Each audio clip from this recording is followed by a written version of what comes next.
Esses dias alguém estava falando comigo, dizendo assim: pastor, o que é isso? O que está acontecendo? O que é que tem influenciado tanto o comportamento dessas pessoas hoje? Porque nós olhamos para a vida dos cristãos e vemos que muitos não têm sido cristãos de verdade.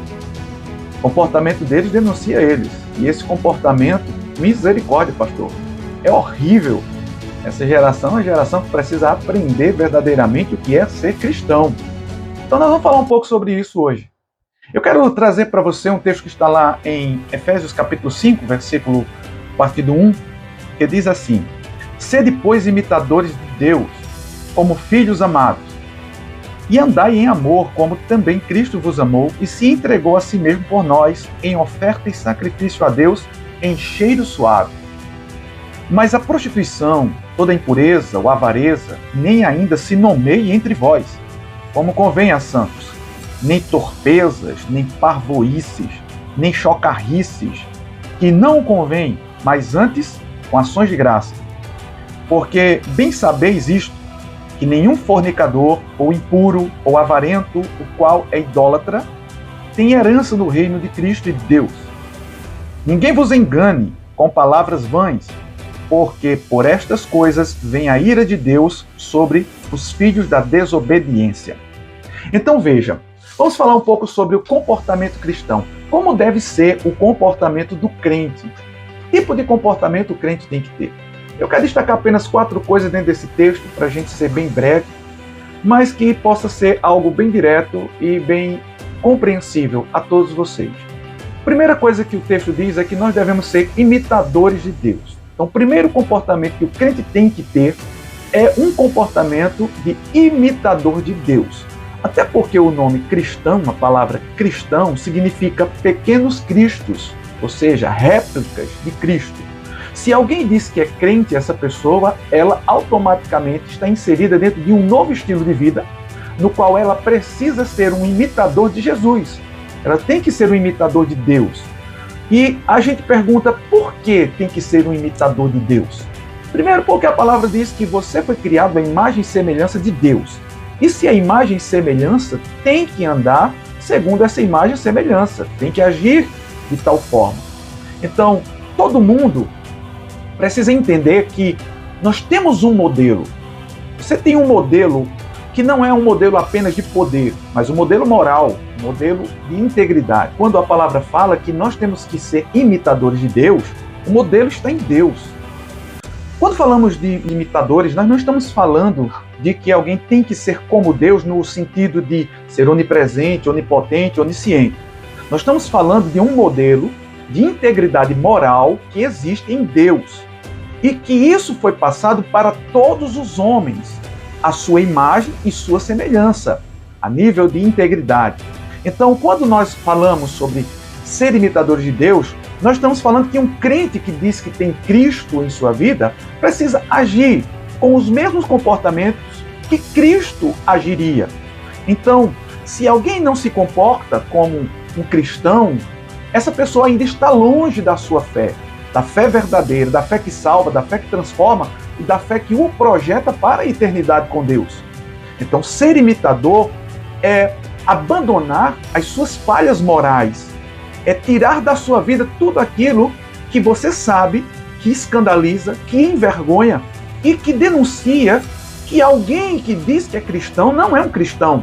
Por exemplo, alguém olha assim e diz assim: poxa, mas fulano vive de uma forma, trata as pessoas de uma forma, que misericórdia, eu jamais queria ser um crente como ele. As suas falhas morais, o seu comportamento sem integridade, faz com que você se torne um escândalo, uma vergonha para o Evangelho, para os cristãos, envergonha o nome de Deus, suja o Evangelho. Então, se você é um crente, se você é alguém que está buscando realmente entender quem você é, depois da sua conversão, precisa entender primeiro, antes de qualquer coisa, que você foi convertido por Deus para ser imitador dele. Amém?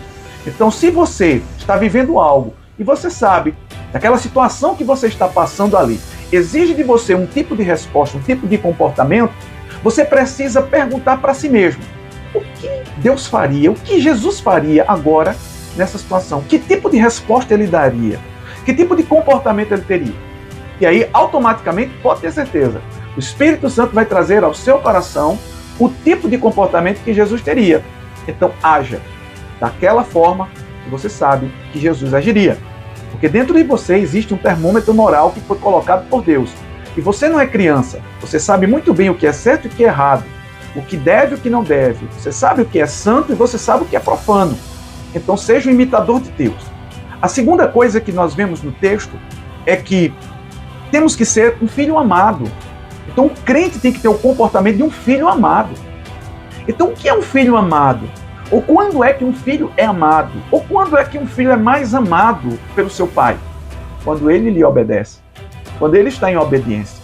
O seu nível de obediência, ele determina o nível de amor que um pai terá pelo filho. Nós somos pais e nós sabemos que por mais que nós amemos os nossos filhos, quando um filho não nos obedece, nós sentimos um desgaste emocional, um desgaste afetivo. E muitas vezes um pai que tem um filho rebelde sente no coração dele uma perca de amor, uma perca de valorização. E mais à frente o pai começa a tratar o filho com rejeição, porque não suporta o fato dele ser desobediente. Então Jesus está dizendo aqui, através do apóstolo Paulo, nas suas palavras, porque o Espírito Santo é o autor dessa palavra, e ele nos faz lembrar de tudo aquilo que Jesus nos ensinou, que temos que ser filhos obedientes. Jesus estava ensinando uma vez, falando que um senhor pediu para que os seus filhos fossem para a sua fazenda, para trabalhar no campo. Um filho disse, não papai, eu vou. E aí então o outro disse, não, eu não vou. E chega um momento que aquele que disse que ia, não foi. E o que disse que não ia, foi. E aí Jesus disse, qual o filho que honrou mais o pai? Qual foi o filho, que demonstrou mais amor pelo pai? E aí todos respondem, o que obedeceu. Porque quando um filho obedece, um filho está mostrando que honra, que respeita, que considera o pai. E, consequentemente, isso faz com que o pai o ame mais, o pai lhe dê mais privilégios. Então, se alguém quer privilégio de Deus, tem que ser obediente. Amém? Então, o comportamento do crente tem que ser um comportamento de obediência, como um filho amado. E a terceira coisa que fala é que um crente precisa andar em amor. Precisa amar mais as pessoas, precisa ser mais tolerante, precisa ser uma pessoa que ajuda mais, precisa ter mais interesse, demonstrar mais interesse pelo bem-estar das outras pessoas. Se você é crente, precisa demonstrar interesse pelo bem-estar das outras pessoas. E não denegrir, não colocar para baixo, não colocar para trás, não viver numa atitude ou num estilo de vida competitivo no qual você quer sempre passar as pessoas para trás e sempre avançar. Isso é horrível, isso é algo que é inaceitável por Deus. Deus chamou você para que você fosse imitador dele, para que você fosse filho e para que você amasse, tolerasse as pessoas, compreendesse as pessoas, ajudasse as pessoas e demonstrasse interesse pelo bem-estar delas. Isso faz com que você seja reconhecido como alguém diferente das pessoas que estão no mundo, que essas próprias pessoas conhecem. Elas vão dizer, poxa, você é diferente, você não quer o meu mal. Você é um crente diferente, você é uma pessoa que realmente tem interesse, você demonstra amor nas suas palavras, você demonstra amor na sua conduta, demonstra amor na sua forma de falar comigo, porque o crente tem que entender que dentro da sua conduta de vida ele tem que ser uma pessoa educada, ele tem que ser uma pessoa gentil, ele tem que ser uma pessoa amorosa, que demonstre através das suas palavras afetividade, que mostre para as pessoas que você realmente sente algo de Deus pela vida dela. E o amor de Deus já foi derramado no seu coração, crente. Você tem que desenvolver esse amor que foi derramado no seu coração. Porque Deus amou você apesar dos seus pecados, apesar do seu comportamento, apesar das suas atitudes. Então também ame os outros, apesar daquilo que elas fazem, apesar daquilo que elas são. Isso vai fazer com que você seja reconhecido como filho de Deus. Amém? A quarta coisa que esse texto diz é que você precisa, como crente, se entregar a Deus em obediência. Então precisa abandonar algumas coisas que o texto diz. Precisa abandonar a prostituição, precisa abandonar a impureza. A impureza é tudo aquilo que é imoral e devasso, tá? Tudo aquilo que tem imoralidade, tudo aquilo que tem devassidão, tem que ser afastado da sua vida. Tudo aquilo que você pensa, que leva você para uma condição interna de imoralidade, é impureza, tá certo? A palavra está dizendo que você precisa abandonar isso. A avareza, né? Tem que deixar de ser pão duro, tem que deixar de ser egoísta, tem que deixar de ser mesquinho, tem que ser uma pessoa liberal. A avareza é chamada nas Escrituras de idolatria. E o próprio texto diz que os idólatras não podem conhecer nem podem herdar o reino de Deus. Então, se você é uma pessoa que tem dificuldade em compartilhar as coisas, você pode ser uma pessoa avarenta. Então, crente não pode ser avarento. Crente não deve ser avarento. Outra coisa que a palavra que nós precisamos abandonar, a torpeza, né? Não seja torpe. Ele diz que a avareza nem se nomeie no meio de vocês. E a torpeza também. E o que é torpeza? Torpeza, para quem não sabe, é desonestidade, é maldade, é a falta de integridade. Uma pessoa que não tem integridade, uma pessoa que é maldosa, uma pessoa que é desonesta, que age sempre de má fé com as pessoas, de tanto se dar bem, é uma pessoa torpe. Não seja torpe, crente. Seja uma pessoa íntegra, honrada, verdadeira. Ele diz também que não se deve ter no meio de vocês parvoíces. E o que é parvoíce? Parvoíce é tolice. E se a gente traduzir, eu vou traduzir para uma linguagem bem nossa, do cotidiano, a parvoíce significa imbecilidade. Porque tem muito crente imbecil. Sinceramente, irmãos, na sua forma de falar, na sua forma de ser. E quando é que alguém é imbecil dentro desse contexto que a palavra está dizendo? Quando ela desvaloriza, quando ela não dá mínimo valor às coisas espirituais. É alguém que não ora, é alguém que até muitas vezes fala contra. Diz assim, não, Deus já sabe de tudo, se Deus sabe de tudo, eu não preciso orar. Ele já me conhece antes mesmo de eu pedir, então eu não preciso orar. Uma pessoa dessa é uma pessoa tola, é uma pessoa que está vivendo um contexto, uma situação, né, uma vida mesmo, um estilo de vida de parvoíce, de imbecilidade. Irmãos, a palavra de Deus nos diz que o crente tem que levar a sério as coisas espirituais.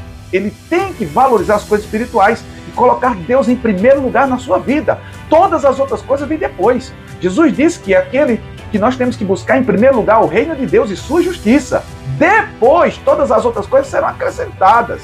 Então, alguém que não pensa assim, alguém que não age assim, é alguém estúpido, é um tolo. E aí nós estamos vivendo hoje dias de uma gama muito grande de pessoas que estão dentro dessa condição. E outra coisa que ele diz, que o crente não deve viver com chocarrices. E o que é chocarrices? A palavra chocarrice significa gracejo atrevido. E se eu for traduzir para uma linguagem também atual, gracejo atrevido significa deboche. Tem muito crente debochado. Tem muito crente que não sabe conviver em amor e falar com amor e julgar as coisas da forma certa. Julgam de forma errada e já agem com uma atitude de deboche, de zombaria. São zombeteiros, né? Então, infelizmente, são pessoas que têm envergonhado do Evangelho.